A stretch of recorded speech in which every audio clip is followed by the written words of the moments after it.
Hello, I'm Raphael Cruz, and in this video, I'll be presenting about energy-efficient operating systems. This presentation will be divided into six main parts: background and context, statement of the research problem, significance of the study, review of related literature, findings and discussion, and lastly, the conclusion. So let's begin. Background and context. What is energy efficiency in operating systems? Let's define what these terms mean. Energy efficiency is all about optimization. You maximize the most output for less energy input. Another way to frame it is you minimize the energy used without compromising the system performance. This is done in order to improve resource consumption and to reduce waste. Now, real quick, what is an operating system? These are the core software that manages computer hardware and software by providing essential services for computer programs. Now, we combine these two and we get an energy efficient operating system, which is something that minimizes power use while effectively managing hardware and running applications. So now that these definitions are out of the way, let's study and discuss them deeper. The research problem. How do we use less power without compromising performance? So in this day and age, as technology advances really quickly, and as it does with how we keep adding new features, device upgrades, and anything that boosts the performance of our computers, it follows that it takes more power for these to function. It takes up more resources. And so, what if we flip that around? What if the next upgrades we move towards aim to make better ways to maximize energy rather than requiring more? Can we make it possible that we improve our technology in ways such that it doesn't take as much energy to power our devices? So, to use the terms we discussed just earlier, how do we make operating systems energy efficient? That is our research problem. And why is this important? Well, in case it's not obvious yet, is very important because energy efficiency is crucial to long-lasting devices. What do I mean? Well, we are in the rise of portable devices, especially smartphones. We also have laptops and wireless devices. So, unlike plugged in desktops, these devices rely entirely on battery power. They're not always plugged in and they run on their battery. And if eventually you're gonna have to charge them. And well, especially for smartphones, which have become indispensable for communication, work, and entertainment, short battery life is a major limitation, and it is one of the main sources of user dissatisfaction. Therefore, designing operating systems to minimize power consumption while delivering necessary functionality has become a critical factor for device usability, user experience, and overall market success. Of course, when you use your phone throughout the day, you don't want to have to keep plugging it in, to have to keep charging it. You want it to last as long as it can without charging. And it is an efficient OS, an efficient operating system design that directly translates to longer on the go usage. This is what you are looking for, reducing the need for frequent charging and enhancing practicality of these mobile devices. Now, you may be asking, why focus on redesigning the operating system? Why not just upgrade the hardware? Wouldn't that be simpler? Well, while hardware upgrades like more efficient processors and batteries contribute to better energy consumption, the operating system plays a crucial orchestrating role because it manages how all these hardware components are utilized. I mean, imagine you have the best battery, right? It wouldn't matter if the brain of your device doesn't know how to utilize it properly. So, in other words, an inefficient OS can waste power even on efficient hardware because it will run unnecessary processes. It might poorly schedule tasks and it could even fail to effectively manage power states. It doesn't matter how good your batteries are if your brains of your device, yeah, if the brains of your device does not know how to use them optimally.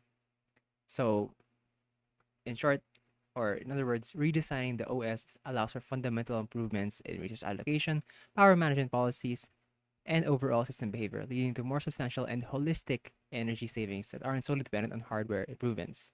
In fact, a well designed OS can make even older hardware significantly more energy efficient.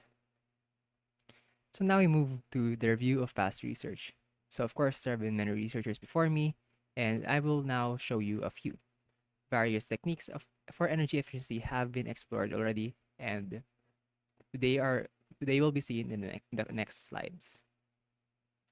First, we have Energy Efficient Operating Systems and Software by Sinha. So this was Sinha's submission for his PhD thesis in MIT. The paper is over 100 pages long, and from what I can tell, it is one of the first to systematically highlight the critical role of software in energy efficiency. This paper brought a shift from hardware-focused approach to redesigning operating systems. So what are the things he did in this very, very long paper? He pioneered in practical software level techniques such as workload reduction for dynamic voltage and frequency scaling, or DVFS, which we'll discuss more later, and energy aware task scheduling. He also emphasized the importance of idle power management because energy waste in idle states was often overlooked in his time.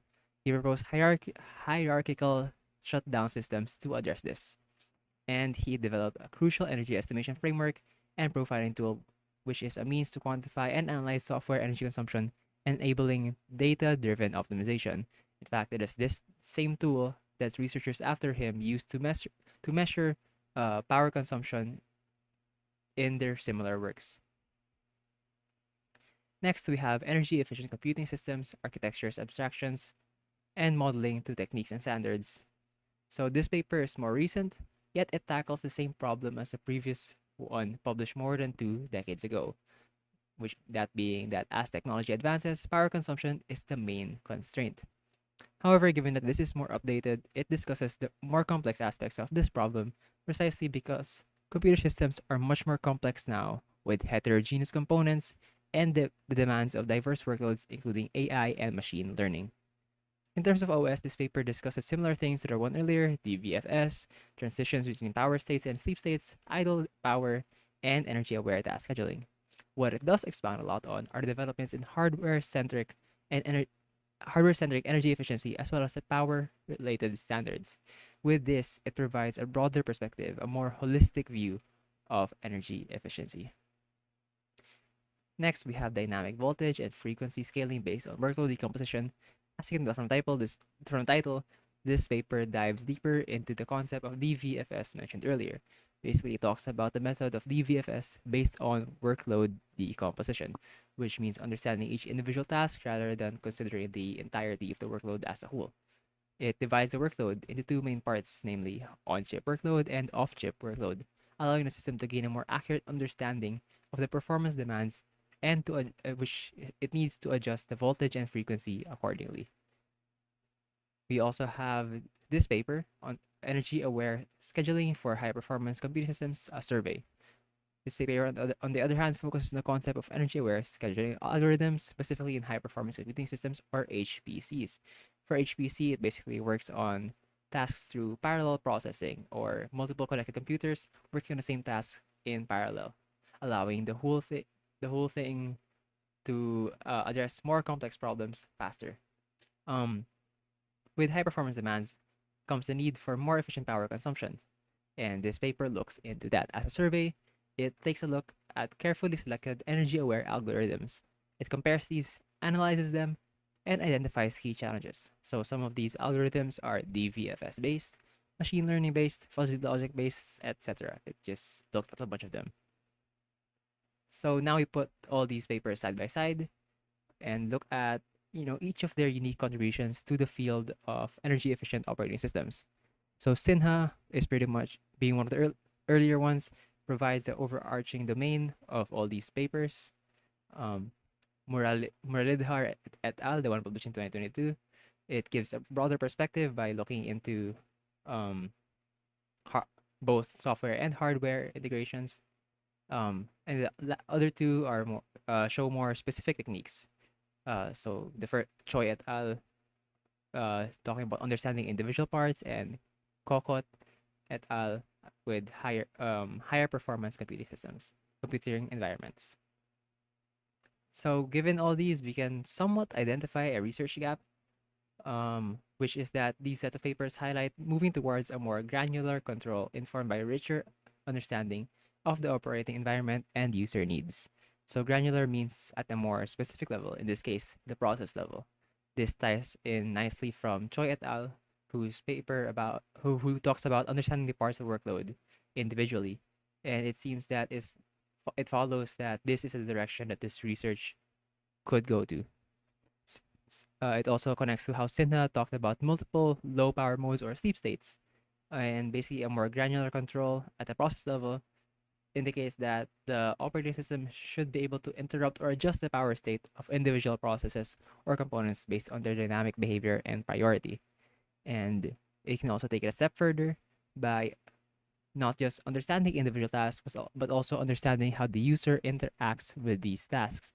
So it could the operating system could use, for example, the location device, the location feature to know whether it's at home, whether it could easily be plugged in soon, so it knows how to adjust its power consumption accordingly, and it allows for more targeted and effective power savings without sacrificing the responsiveness and usability of the system. So now we move to findings and discussion. So since this is just a synthesis study, a synthesis presentation, I didn't really conduct my own experiments. Rather, I'm just looking into the research, to the papers that I've looked through, and checking which concepts emerge to be the most important. For this, I have selected three. So of course, number one is the DVFS that I have been mentioning repeatedly, dynamic voltage and frequency scaling. So this concept has been mentioned in pretty much all the papers. It emphasizes the importance of dynamically adjusting the operating parameters of the processors, such as voltage and frequency, based on the current workload. And especially in the paper of Choi, by decomposing the workload and predicting future demands, the OS can proactively scale down power consumption during periods of low activity and scale up for high demand tasks. This avoids unnecessary energy expenditure when full processing power isn't required. So basically, it just gives the it doesn't overdo things. It gives only what it needs. Next, we have energy aware scheduling algorithms. So this was very relevant in Kokot et al.'s, but it was also brought up in Sina.